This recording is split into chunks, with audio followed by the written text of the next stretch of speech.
il y a certainement des gens qui passent par cette formation STAPS qui sont même pas faits en fait pour coacher. Peut-être qu'ils seront mieux pour travailler dans un laboratoire, travailler, comme tu as dit, comme formateur, éducateur, instructeur, mais pas dans un cadre de coaching avec soit des clients, soit des athlètes.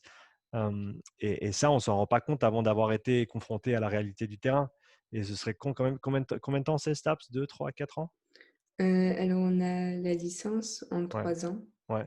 Après, on peut continuer sur un master, mais à Mhm. partir de la licence, on peut déjà commencer à coacher.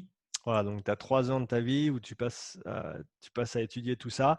Et à la sortie, tu te rends compte que en fait, tu es vraiment pas fait pour interagir avec des gens au quotidien. Et à savoir que, encore une fois, on en revient à la personnalité, l'identité et la personnalité du coach.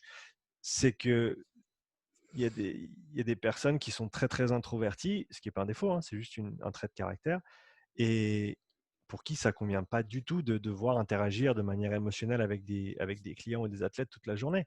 Il y a des gens, ça les draine de passer. Moi, moi, j'en tire de l'énergie de passer du temps avec mes clients, avec mes athlètes, avec des gens et d'échanger et de parler et de coacher. Pour moi, ça me nourrit quelque chose de fou. Et je sais que pour certaines personnes, c'est le contraire, ça les draine.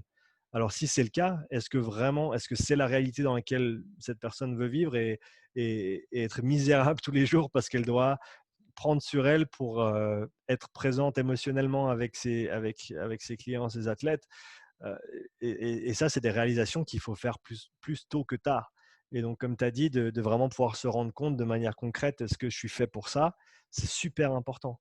Et je sais pas, ça j'ai pas les stats, hein, mais ce serait intéressant de voir à la sortie des 3 ans le pourcentage de gens qui sortent de STAPS et qui se dirigent directement dans la profession soit du fitness, soit du sport, du coaching en général, et d'autres qui en fait partent dans une direction complètement autre parce qu'ils ne sont pas du tout faits pour ça et ils n'ont simplement pas eu l'opportunité de le réaliser pendant leurs 3 ans et de couper, cut losses comme on dit en anglais, donc je ne sais pas comment on dit ça en français, d'arrêter pendant qu'il Ouais, couper court. couper court, voilà, merci.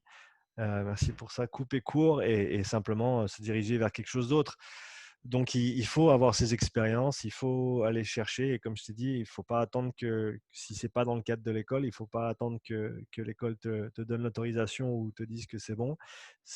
Voilà, tu prends un samedi, peut-être un samedi par mois, peut-être un samedi tous les 2 mois pour aller passer du temps avec un coach. Il y en a plein dans ta région, il y en a plein qui diront non, il y en a plein qui ne te répondront pas. Mais la vie, c'est comme ça. Il faut continuer à demander. Si on ne demande pas, on n'a rien. Et donc, il faut chercher, il faut demander et il faut essayer d'aller vraiment se faire une idée de ce qui se passe sur le terrain, sur plusieurs horizons différents pour vraiment savoir dans quelle direction te diriger après.